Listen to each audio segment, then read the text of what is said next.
अस्सलाम वालेकुम नाजरीन, आप देख रहे हैं प्रोग्राम खबर गर्म है। मैं हूं सोनिया अदनान और मेरे साथ मौजूद हैं एहतशामुल हक।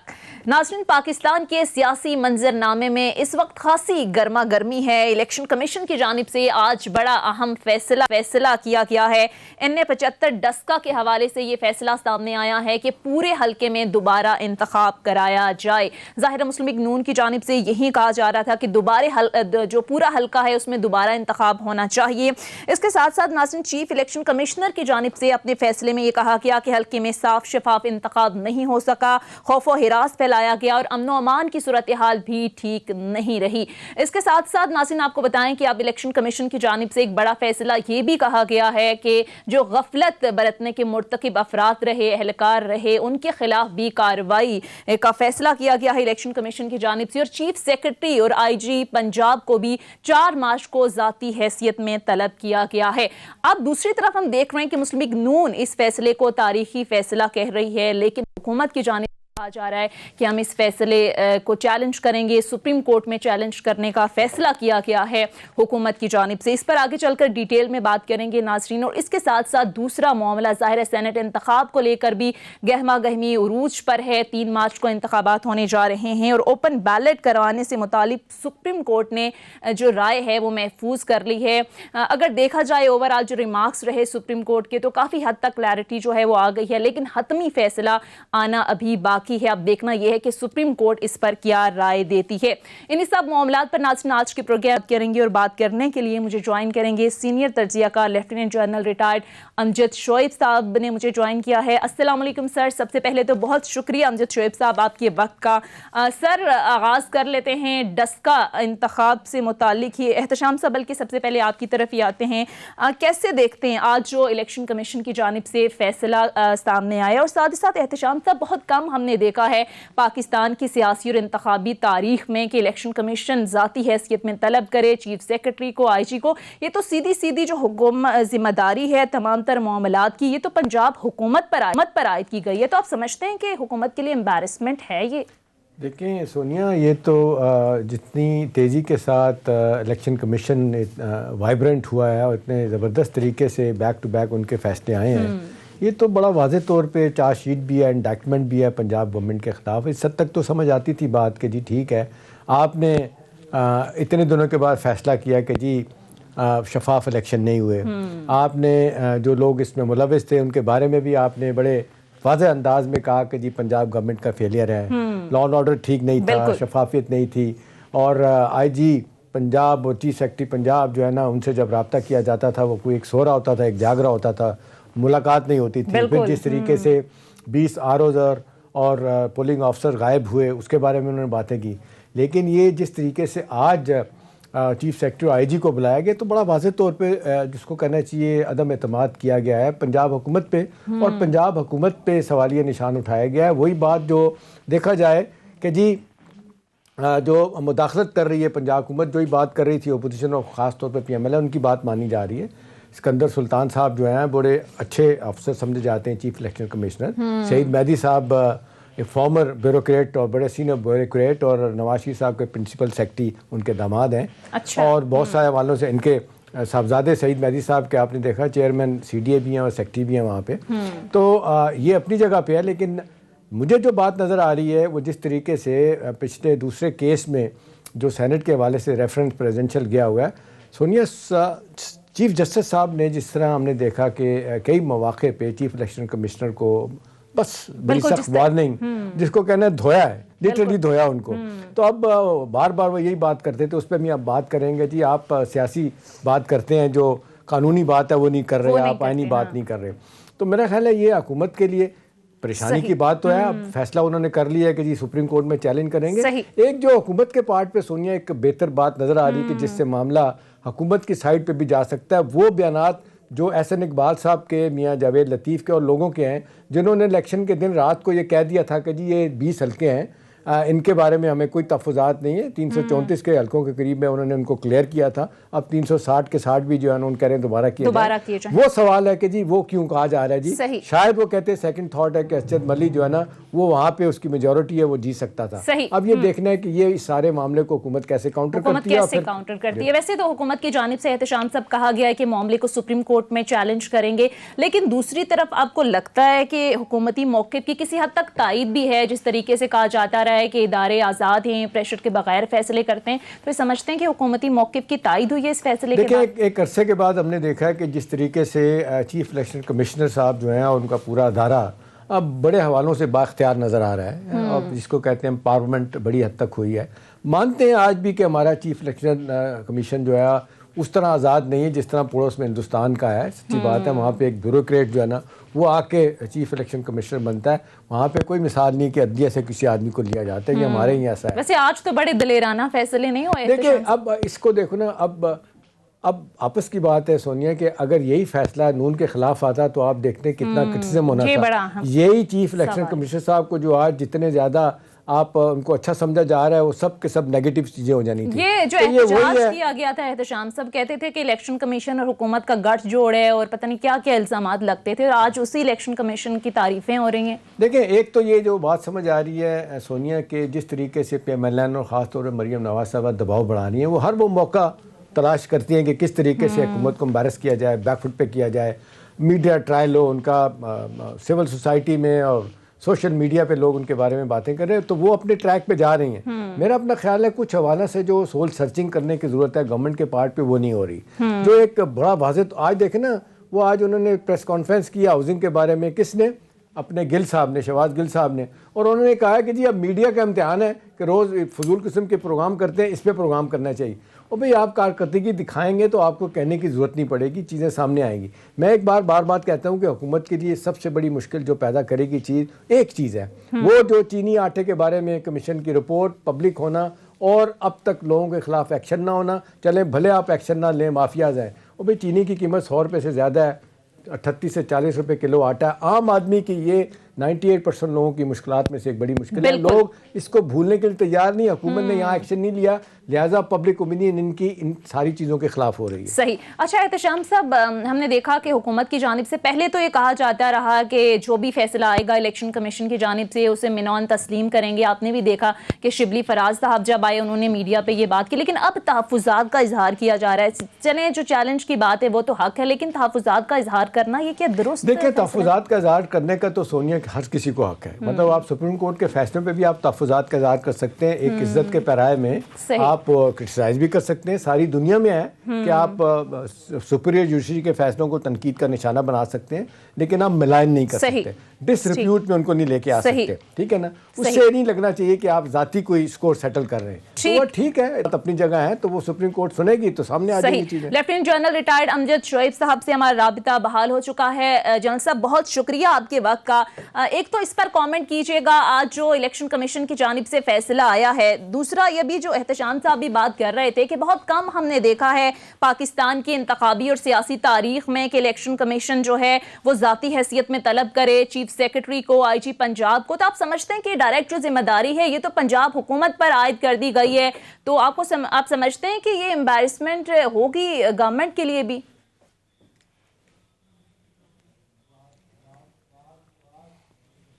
और पे अगर मैं सिर्फ उसी को देख लूं जो कि एक प्रेस रिलीज इशू की थी इन्होंने तो उससे यूं लगता है कि चीफ सेक्रेटरी को कांटेक्ट किया गया और चीफ सेक्रेटरी ने गालबन सेटिस्फैक्टरी जवाब नहीं दिया। सही। फिर वो पुलिस वगैरह को भी कांटेक्ट करते रहे। इसका मतलब ये है कि यहाँ एक वजाहत की जरूरत है, क्योंकि जो इलेक्शन कमीशन है वो ये समझता है कि उनको तावन नहीं मिल सका जैसा मिलना चाहिए था, तो उस लिहाज से जवाबदेही तो उनको करनी होगी। और मैं समझता हूँ कि इलेक्शन कमीशन ने ये अच्छा किया है, क्योंकि वो असर्ट कर रहे हैं इलेक्शन कमीशन एक इंडिपेंडेंट अदारा, उनको करना चाहिए। अब चीफ सेक्रेटरी को आके सेटिस्फाई करना होगा कि उसकी क्या मजबूरी थी, क्यों नहीं वो इलेक्शन कमीशन को जवाब देता रहा। और इसी तरह वहां पे पुलिस की नाकामी लगती, क्योंकि वहां फ्री फॉर ऑल था। और आप देख लीजिए पूरे हल्के में लॉ एंड ऑर्डर सिचुएशन तो थी, फायरिंग हो रही थी, लोग वेपन्स लेके फिर रहे थे। ये तरीकाकार अगर होगा तो नाज़मन खौफ रास होगी, उससे वोटिंग का सिलसिला मुनक़ता हो सकता है या वोटिंग स्लो हो सकती है, लोग खौफ से हो सकता है घरों से बाहर ना आए। तो ये तो इलेक्शन जो है वो उस लिहाज से मशकूक हो जाता है। सही। तो मेरा ख्याल है कि ये ये हक बनता है इलेक्शन कमीशन का कि वो अपनी तहकीक मुकम्मल करे और उनको जवाब देने का एक राइट दे दे, हक दे दे कि जी आप भी आके अपनी वजाहत कर दें कबल इसके कि हम आपके ऊपर कोई इल्जाम आयद करें। सही। लेकिन सियासी तौर पे जनरल साहब आप हुकूमत को देखते हैं कि फेडरल गवर्नमेंट और पंजाब गवर्नमेंट को इससे नुकसान हो सकता है? देखिए, अगर तो इलेक्शन कमीशन ये फैसला करता है कि गवर्नमेंट की कोताही है, तब भी फैसला उनके खिलाफ है। एक तरह से उनकी कोताही को ऐसे तो नहीं तस्लीम किया जा सकता, तो गवर्नमेंट के लिए सुर्खी होगी। अगर वो ये कहें कि इन्होंने जानबूझ के वहां पे कोई धांधली कराई है, रिगिंग वगैरह हुई है जिसमें कि गवर्नमेंट का कुछ हाथ नजर आता है या किसी अदारे का हाथ नजर आता है, तो वो भी गवर्नमेंट के लिए मेरा ख्याल है तकलीफदेह होगा, उनको इससे सुर्खी होगी। तो ये एक इशू है जो कि गवर्नमेंट के लिए खासा सीरियस हो सकता है। सही। और मैं समझता हूँ एक लिहाज से अच्छा है ताकि इलेक्शनों में कोई शफाफियत आए। मुश्किल ये है कि यहाँ पे हारने वाला कबूल नहीं करता और जीत के इलेक्शन वो कुछ नहीं बताता, हार जाए तो वो सारी आपको रिगिंग के केसेस सामने खोलना शुरू कर देता, तो ये खत्म होनी चाहिए चीज। सही। तो जनरल साहब आपको लगता है ये खत्म हो पाएगा? क्योंकि अब जाहिर है इलेक्शन कमीशन की जानिब से 16 मार्च को दोबारा इंतखाब का हुक्म भी दिया गया है। गफलत बरतने वाले जो एहलकार हैं उनके खिलाफ भी कहा जा रहा है कि अब कार्रवाई होगी। तो अब आपको क्या लगता है, अब ये जो नतीजा आएगा 16 मार्च के इलेक्शन के बाद, तो इसको क्या मिनान तस्लीम किया जाएगा? खासकर मुस्लिम लीग नून की जानिब से ये कहा जा सकता है अब धांधली का कोई शोर नहीं होगा? धांधली का तो होता रहेगा, ये यहाँ पे अखलाकियात का बहुत बड़ा मसला है। ये जो भी हारेगा वो धांधली की बात करेगा। लेकिन एक चीज है कि ये एक्शन लेना एक अच्छी बात है, क्योंकि अमूमन हमने देखा है कि इलेक्शन कमीशन जो है वो इनइफेक्टिव सा नजर आता है, बेबस नजर आता है, वो चीज नहीं होनी चाहिए। इसके साथ साथ ये आप देखिए कि ये है एक ज़मीनी इलेक्शन जहां सिर्फ 1-2 हलकों का किस्सा था। अगर ये जनरल इलेक्शन हो तो धांधली ये सारी पॉलिटिकल पार्टीज करती हैं। ये मैं मान ही नहीं सकता कि ये ना करें। जो अदालतों में जारी कागजात जमा कराते हैं वो वोट जाली नहीं देते होंगे, वो सब कुछ होता है, लेकिन उस वक्त किसी का कंट्रोल नहीं होगा, पकड़ना मुश्किल होगा। उसकी वजह यह है कि प्रोविंशियल लेवल पे पुलिस जो है वो सिर्फ अपने सूबे की, क्योंकि उन्होंने प्लेसिंग इस तरह लोगों की होती है, आईजी वगैरह इस तरह चुन के लगाए होते हैं कि वो मदद करते हैं अपनी सूबाई हुकूमत की। और ये बिल्कुल वाज़ेह है, नतीजा ये कि वहां पे लॉ एंड ऑर्डर की सिचुएशन हो या वोट की सिक्योरिटी का मसला हो, पुलिस ने डील करना है। और मैं अपनी तौर पे मैं सोचता हूँ, तो मैं तो ये दुआ करता हूँ कि आइंदा आर्मी इन्वॉल्व ना हो, क्योंकि पिछले इलेक्शन को जो मशकूक इन्होंने किया, आप यकीन करें कि आर्मी मगरबी मशरकी हमारे मशरकी और मगरबी सरहदों पे दोनों पे मसरूफ थी, बिल्कुल, जिसकी वजह से इनके पास ट्रुप्स नहीं थे। और जिन लोगों ने मॉनिटरिंग की, इन्होंने रिजर्विस्ट रिटायर्ड लोगों को कॉल करके महीना ट्रेनिंग देके तो उनको लगाया यहाँ। सही।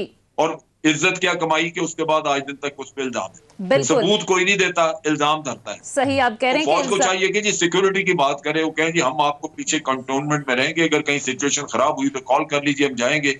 लेकिन पोलिंग बूथ में कौन होगा, पोलिंग स्टेशन के बाहर कौन होगा, ये आप जाने और आपका काम। सही। एहतशाम साहब, जो जनरल साहब भी बात कर रहे हैं, हमने देखा कि ये जो इलेक्शन हुए डस्का के एक हल्के के इलेक्शन ने हमने देखा कि पूरे के पूरे सिस्टम को ही बेनकाब कर दी है। अब जाहिर है कार्रवाई होने की भी बात हो रही है। आपको लगता है कि आगे जो इलेक्शन होने जा रहे हैं 16 मार्च को इसी हल्के में, तो सूरत हाल बेहतरी की उम्मीद लग रही है कहीं, या फिर यही? देखिए, एक बात तो जनरल साहब ने की है, इसमें दो राय नहीं है सोनिया, कि हमारी पॉलिटिकल पार्टीज को ये सिस्टम जो ये एक फ्लॉड और ये करप्ट सिस्टम है उनको सूट करता है। हमारी इंतखाबी सियासत में हर पॉलिटिकल पार्टी का जहाँ जहाँ पे जोर चलता है वो अपने बंदों को जितवाने की कोशिश करते हैं। बाई हुक और कुरुक सब तरह के इंतजामात किए जाते हैं, और जिसकी हुकूमत होती है वो तो करती है। अभी पंजाब में जिस तरीके से शहबाज शरीफ साहब आप देखते हैं 10 साल हुक्मरान रहे हैं, चीफ मिनिस्टर रहे हैं। आपको पता है उस दिन भी मैं बात कर रहा था कि 10 साल तक जो है ना वो ग्रेड 16 से ग्रेड 22 तक के पुलिस ऑफिसर लाहौर से तब्दील नहीं हुए। और आपको याद होगा कि 15 दिन पहले इलेक्शन से पहले उन्होंने ब्यूरोक्रेट्स को खिताब किया था और उन्होंने कहा था बस आप तैयारी रखें, हम इलेक्शन जीत के आ रहे हैं और अब दोबारा से वहीं से काम शुरू करेंगे। उनको यकीन था कि हमने जो अपने पाँव जहाँ जहाँ फैलाए हुए हैं, जहाँ जहाँ हमने कुछ कर सकते हैं हम करेंगे, लिहाजा इसमें कोई दो राय नहीं करें। अब अहम सवाल यह है कि जो रोज़ हम बात कर रहे होते हैं, देखिए ना ये 2 लोगों की शहादत हुई है, दुनिया जान से गए हैं। अब हु नोस कि जितना ये टेंशन के माहौल में दोबारा इलेक्शन होगा, उसके बाद फिर क्या गारंटी है, फ़ौज को बुलाएंगे, फ़ौज तो जैसा जनरल साहब कह रहे हैं ठीक है, उन्होंने हाथ उठाए भी संभालें आप। अब पुलिस बेकार है और एजेंसियां अगर काम नहीं कर पाती, पंजाब की एडमिनिस्ट्रेशन कारकर्दगी नहीं दिखाती, तो मामला किधर जाएगा? फिर आता है सेनेट के इलेक्शन है, चलने वो तो नहीं है, बल्दियाती इलेक्शन है, 2023 का इलेक्शन है। तो ये इस तरफ नहीं आ रहे जिसका नाम है कि बैठ के आपको इंतखाबी इस्लाहात के लिए काम करें। अब देख लें मरियम साहबा का कल का स्टेटमेंट जिसमें वो कह रही हैं कि जी come what may, no question, हमने किसी किस्म का इनको तावन नहीं पेश करना, चाहे इंतखाबी सियासत के हवाले से है, नैब के हवाले से है, किसी इस तरह बड़ा भुट्टे कह रहे हैं। तो जब ये लड़ाई ज़ाती लड़ाई जो है ना, ये अब सियासी लड़ाई ज़ाती लड़ाई में तब्दील हो जाए तो फिर यही हाल होता है। अब होगा क्या आने वाले दिनों में? अब मेरा ख्याल है सारे इदारों को बैठ कर सोचना होगा, क्योंकि ये फ्री फॉर ऑल नहीं चलेगा। अब ये पॉलिटिकल पार्टीज के विम पे इस तरह की सियासत नहीं चलेगी। अगर इसको ना रोको गया तो इसकी बहुत बड़ी भारी कीमत अदा करनी पड़ेगी। बिल्कुल, मुल्क को इसकी भार अदा करनी होगी अगर ये सिलसिला ना रुका तो। मज़ीद इशूज़ पर भी नाज़रीन बात करेंगे। मुझे एक ब्रेक के लिए कहा जा रहा है, मुख्तसर ब्रेक लेते हैं, स्टे विद अस।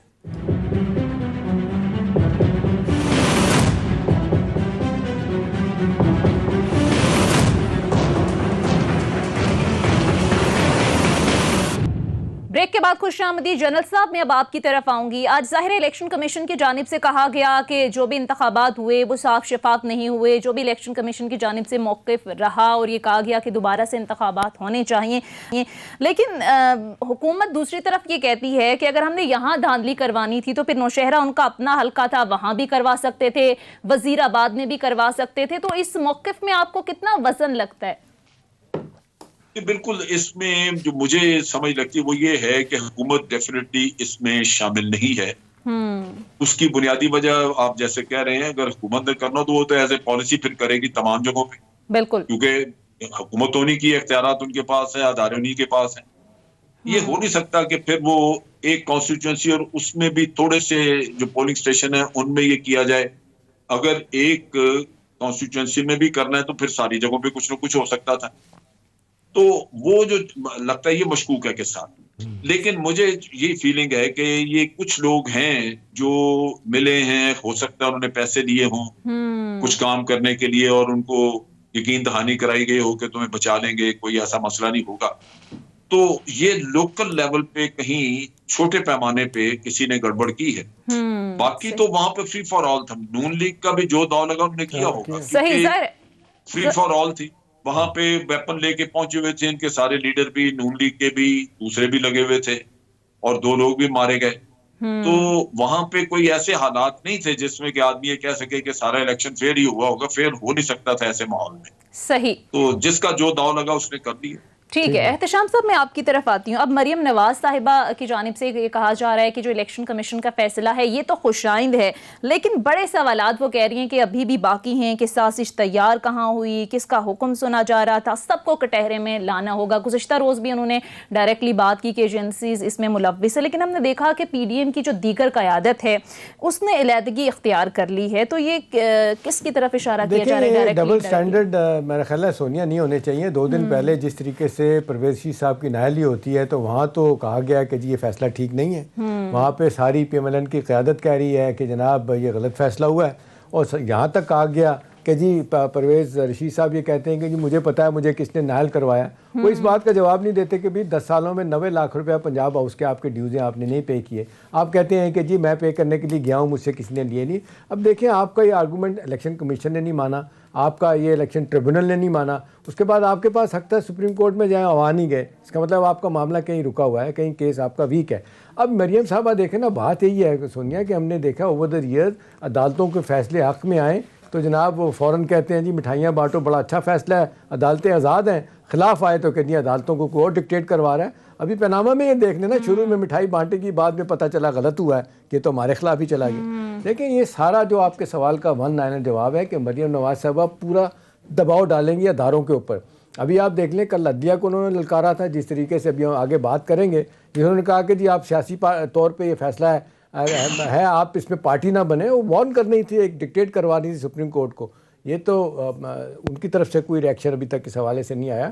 तो वो ज़ाहिर है वो मज़ीद कंसेशन एक्सट्रैक्ट करने के लिए कुछ लोग कहते हैं कि नहीं, दबाव उस तक जारी रहेगा जब तक के लिए वो बाहर नहीं चली जाती और अपने वालिद साहब के पास नहीं चली जाती हैं। छोटी सी सर्जरी है उनकी, लेकिन वो कहती मैंने जाना ही जाना, पाकिस्तान में नहीं है। तो अब देखें ना, नून में एक चीज़ तो इंटैक्ट है, जिस तरीके से कहा गया था कि जी नून की क़यादत तो बाकी लोग उनसे नाराज़ हैं, तितर बितर हो जाएंगे, PMLQ की तरह एक और PML को बन जाएगी, शहबाज साहब का भी नाम आता था, शहबाज साहब भी उस तरह खुल के खिलाफ नहीं गए। तो एक लिहाज से तो पंजाब की बड़ी पार्टी तो है। पंजाब ही आपको पता है हम पाकिस्तान है, असल पाकिस्तान है, 13 करोड़ का सूबा है, तो ज़ाहिर है ये इस तरह का दबाव तो वो बढ़ाएंगी, मज़ीद दबाव बढ़ाएंगी ताकि अपने मुतालबात ज़्यादा ज़्यादा मनवाए जाएँ और ज़्यादा ज़्यादा अदारों को अपनी मर्ज़ी से काम करने की वो कोशिश करेंगी, जो कि हमेशा उन्होंने किया। सही। जनरल साहब, मैं अब आपकी तरफ आऊंगी। बड़े ताने दिए जाते रहे इमरान खान साहब को लाडला होने का। इस सारे सिनेरियो में आपको क्या लगता है, लाडला फिर कौन है? वो जिसने 4 हलके खोलने के लिए 126 दिन का धरना दिया, हमने देखा 3 साल तक इलेक्शन कमीशन के चक्कर लगाते रहे, या वो जिनकी दोबारा इलेक्शन की ख्वाहिश सिर्फ 4 दिन में पूरी हो गई? तो कौन हुआ फिर लाडला? देखें, जहां कौम के अपने असूल न हों और कौम जो सवाल न करती हो, सोच विचार न करती हो, वहां लाडला इसी तरह ही होता है। अब देखिए कि दंदनाते किस तरह, जिन्होंने जाली कागजात डॉक्यूमेंट्स दी सुप्रीम कोर्ट में, वो अदालतों को चैलेंज करें या लोगों को कहें जी वो धांधली करते हैं, जिसकी जुर्रत इतनी हुई कि सुप्रीम कोर्ट के बेंच के सामने जाके रख दिए जाली एफिडेविट्स और इस तरह की चीजें। क्या वो जाली वोटर्स ये काम हरकतें करते कैलबरी फॉन्ट, वो सब इनका इखलाकी मयार इतना गिरा हुआ है कि आप सोच नहीं सकते। वैसे जनरल साहब आपस की बात है, कैलबरी फॉन्ट के ऊपर, जाली के ऊपर सुप्रीम कोर्ट ने कोई एक्शन नहीं लिया था। वो उसको कहना चाहिए कि उन्होंने रियायत की, बहुत बड़ी रियायत की। उन्होंने ये सोचा कि इसको अगर नाहल ही करना है तो ये पूरी दुनिया में बड़ी सुप्ती होगी कि ये बंदे को जालसाज कहें। सो मेरा ख्याल है कि उन्होंने वो नाहल तो हो ही गया, उस पर उन्होंने कर दिया कि जिन्होंने झूठ बोला है, लेकिन इन्होंने उसको भी एक्सप्लॉइट किया। अब मसला ये है कि जब अवाम इन चीजों की तरफ तवज्जो नहीं देते तो वो अदारा या कोई और किस हद तक कैसे इसको करे। यहाँ पे इतनी माफियाज हैं, इतना कुछ चल रहा है कि एक आदमी कोई अगर खड़ा हो जाए कि मैं करप्शन खत्म करूंगा तो वो नहीं कर सकता, उसके सारे खिलाफ हो जाएंगे। अब सूरत हाल ये है, इमरान खान को बहुत बड़ा मसला होगा, एंड पे आके शर्मिंदगी बेतहाशा होगी। उसकी वजह यह है कि ये सारे लोग बच जाएंगे, इन पे मुकदमे खुलते गए हैं, फिर जमानतें होती गई हैं, ये जा वो जा, सदा किसी को नहीं होनी। जनरल साहब ये माजरत के साथ कल ही की बात है, देखें ना, अब हमजा शहबाज 2 साल में कोई रेफरेंस नहीं इस पे बन पाया। मैं ये आपको बता रहा हूं कि ये नैब के ऊपर अपने ऊपर एक GIT बिठाने की जरूरत है, इसको खंगालने की जरूरत है। ये अंदर से जितने ये घिनौने हैं आप सोच ही नहीं सकते।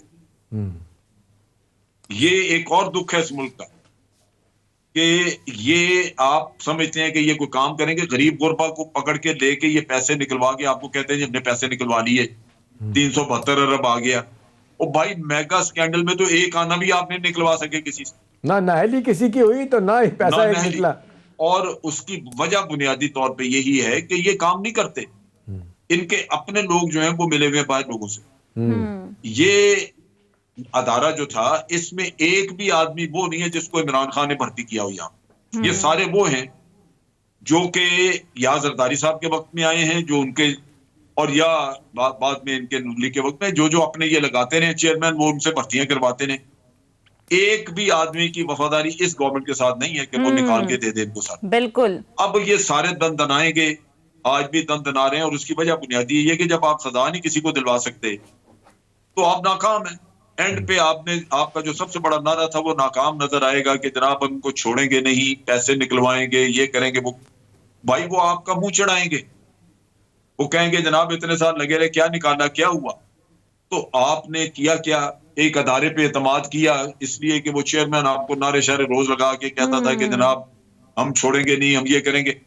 तो अंदर तो सारा कुछ जो कुछ है वो तो वही है जिसने दूसरों को रीड। आप देखिए 6-7 साल से 8 साल से यूसुफ गिलानी का केस, राजा परवेज अशरफ का केस, और मैं आपको ऑथेंटिक बताता हूं ये केस चले ही नहीं, इनके कागजात गायब हो चुके हैं नीचे से।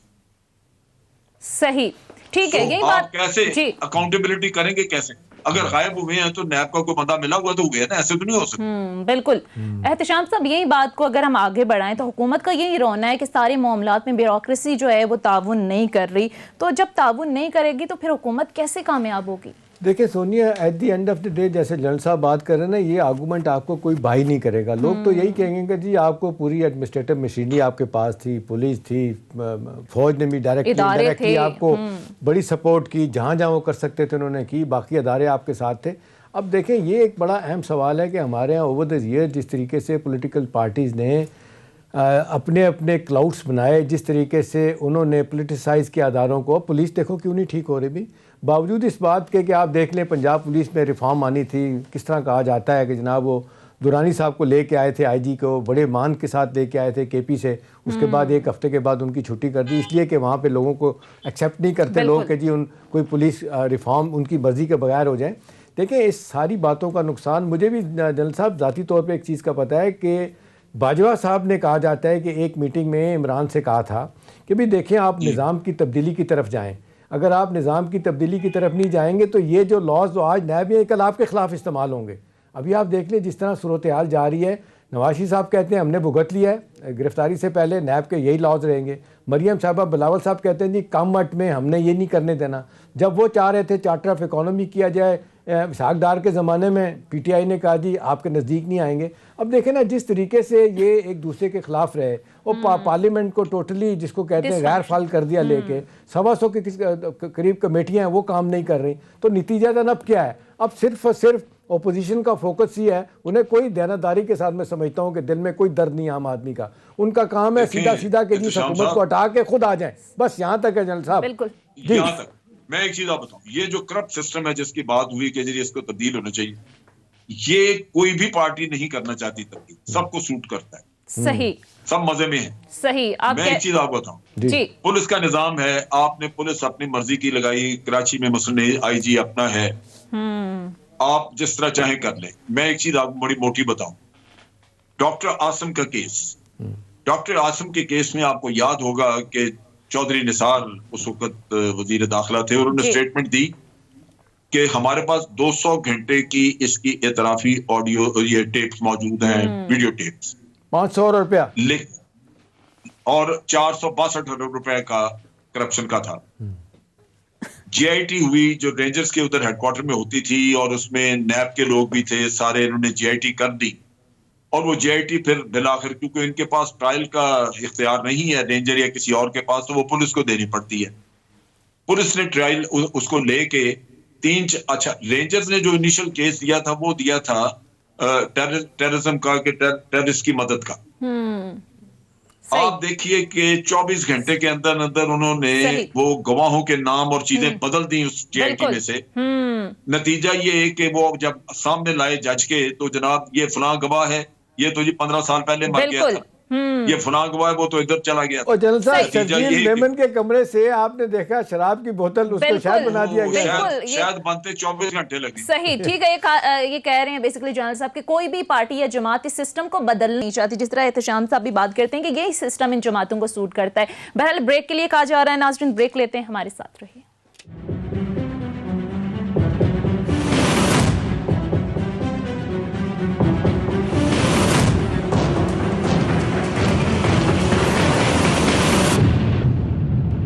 ब्रेक के बाद खुशामदीद नाज़रीन, अब कुछ बात कर लेते हैं सेनेट इंतखाबात से मुतालिक। एहतशाम साहब, सुप्रीम कोर्ट ने जो राय है वो तो महफूज कर ली है, लेकिन हमने देखा कि अब तक जो रिमार्क्स सामने आए, गुज़िश्ता रोज़ भी ये कहा गया कि खुफिया वोटिंग होगी या नहीं ये फैसला पार्लियामेंट ने करना है, आइन कहता है कि खुफिया वोटिंग होगी तो बात ख़त्म।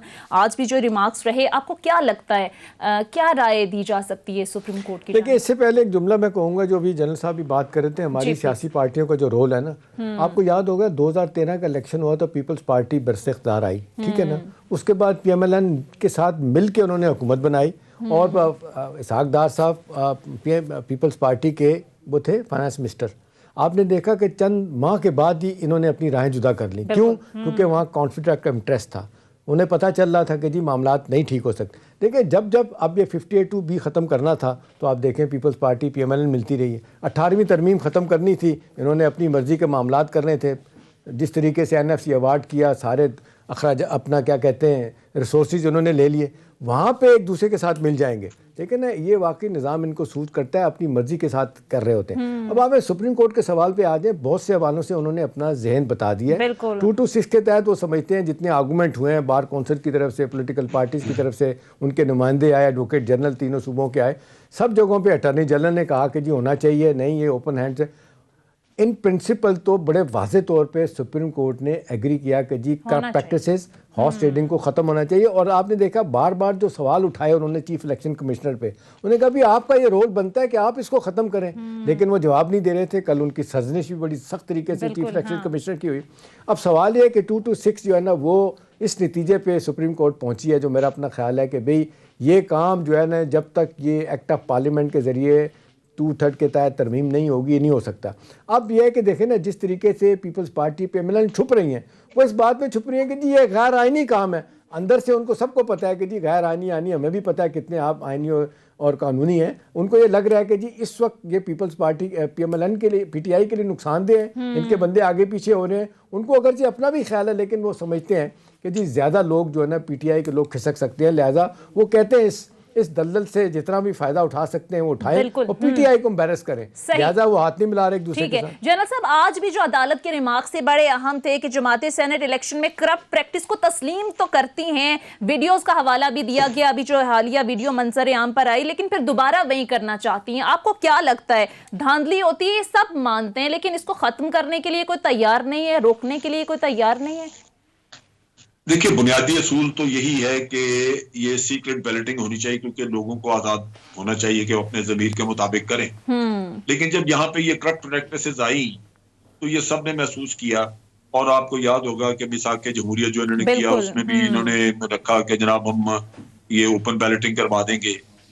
अब इमरान खान का, लेकिन इनका मसला जो है वो ये है कि ये इतने कोताह नजर लोग हैं कि ये कौमी फायदा नहीं देखते, ये अपना वक्त एक वक्त का उस लम्हे का अपना फायदा सोचते हैं कि मुझे आज के दिन में क्या फायदा है। आज के दिन अगर ये मान ले ओपन बैलेटिंग और उसका फायदा उसको इमरान खान को पहुंच जाता है तो ये इनके लिए सारी दुनिया यहाँ गर्क होगी, मुल्क जाता है जहन्नम में चला।